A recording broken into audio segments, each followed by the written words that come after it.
السلام عليكم ورحمة الله وبركاته، حبايب قلبي عاملين ايه؟ يا رب تكونوا بخير وصحة وسعادة. كل سنة وانتوا طيبين، تتعاد عليكم الأيام بالخير والسعادة والفرح، ودايما دايما في صحة وهنا. وحبايبكم حواليكم، اللهم بلغنا رمضان أعوام عديدة، لا فاقدين ولا مفقودين إن شاء الله، ويرحم أمواتنا وأموات المسلمين أجمعين يا رب العالمين. النهارده يا حبايبي فيديو بتاع فيديو اول ليله سحور في رمضان، او اول ليله واول يوم لرمضان في سحور وفطار. الليله دي طبعا محدش نام فيها خالص، وبنفضلوا صاحيين لحد ما نسحروا، وكمان نصلوا الفجر واذكارنا بقى احتفالا طبعا باول ليله لرمضان.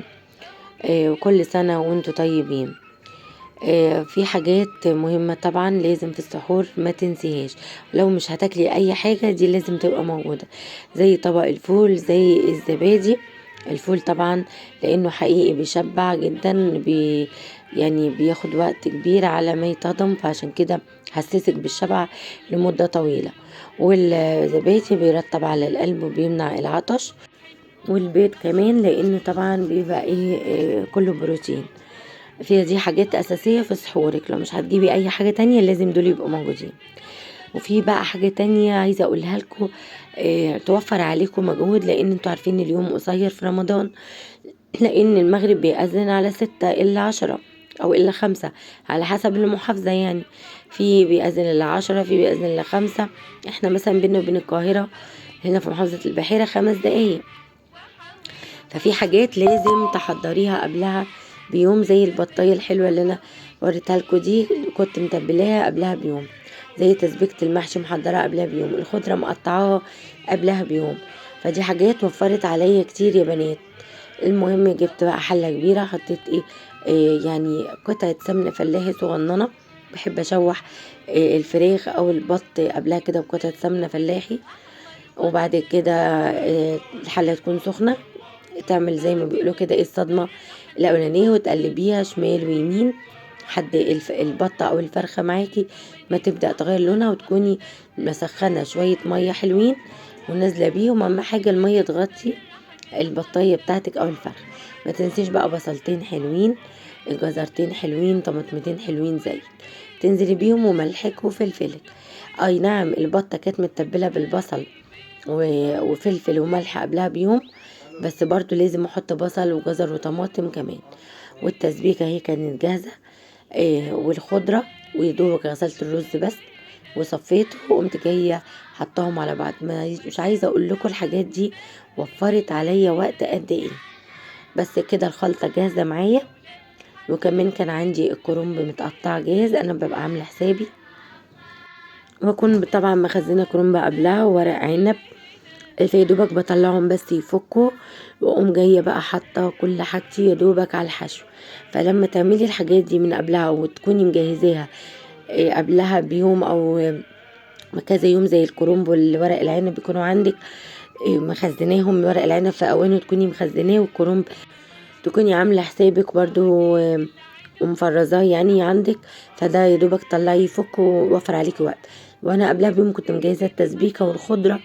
فده يعني عايزه اقول لكم انقاذ بالنسبه لست البيت. رمضان السنه دي يا جماعه بيأذن بدري، المغرب قصدي بيأذن بدري في رمضان، لان رمضان جاي في الشتاء. انا بقى بدل ما اعمل حله الورق العنب وحله للكروم، بصراحه لقيتني كده جايبه حله حجمها كده معقول، وقسمت البلد نصين، قسمت الحله نصين، نص ورق عنب ونص كرومب، والله واستوى وكان زي العسل وزي السكر. في ناس هتقولي ما ينفعش تسوي ورق العنب مع الكرومب. والله يا جماعه انا جربتها اهوت وسويتها، انا ما بقولكوش حاجه لو انا مجرباها. جربتها وسويتها ولقيتها جميلة جدا جدا، ده محافظ على طعمه ده محافظ على طعمه، والاتنين استووا في وقت واحد. ما حسيتش ان في حاجة استوت قبل التانية، وكان طعمهم حلو جدا وزي السكر. وطبعا خلصت اهو رص حلتي والحشو بتاعي خلصته، عشان ورايا لسه حاجة تانية هتتعمل. وقمت جاية بقى البطة خلاص كانت اتسلقت، بصوا شربتها رايقة وجميلة ازاي، زي العسل. لما تكوني غاسلة بطتك كويس وجايباها من حد كويس بتديكي النتيجة الجميلة دي. الشوربة بتكون رايقة وجميلة وفي نفس الوقت طعمها حلو. قمت جاية بقى ايه واخدة من الشوربة كده، ملحت الشوربة الاول وساقية بيها المحشي بتاعي. انا كنت طبعا ملحت الشوربة بس بزودها ملح عشان انا هسقي المحشي فلازم يبقى ملح مظبوط اكتر. بس كده. وما تنسيش لما تنزلي بالشوربة تهزي الحلة كويس عشان تضمني ان الشوربة ايه نزلت تحت كده لفوق للوسط، فتحسي ان ايه زي ما احنا بنقول عليها عيد، العيد بتاع المحشي وصل لكل ايه الحلة وكل محتوياتها. خلاص بس كده يعني متحطيش اكتر من كده. وقمت جاية بقى مغطية الحل، بس طبعا مش مغطيها قوي عشان لما يغلي ما ايه المية دي كلها ما تطلعش بره ويفور. المهم بقى يا حبايبي هعمل معاكم سمبوسة وكنت عاملاها بالجبنة.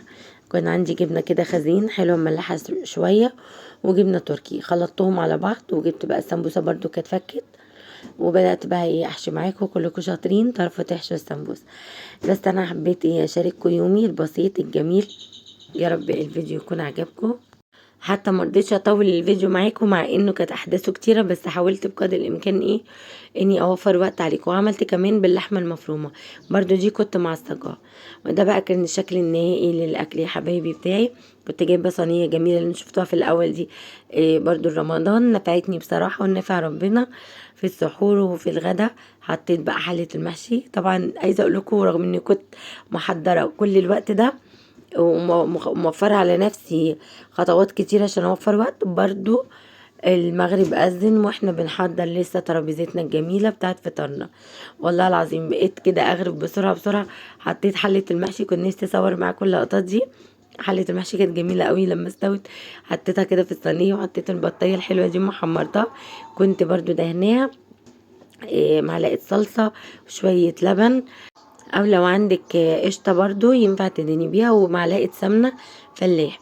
وقمت جايه دهنه بقى البطه كلها ودخلتها تحت الشوايه. طبعا يعني اتلسعت مني سنه بس كانت جميله وطعمها حلو، والخلطه اللي عاملاها دي اديتها حلاوه زياده.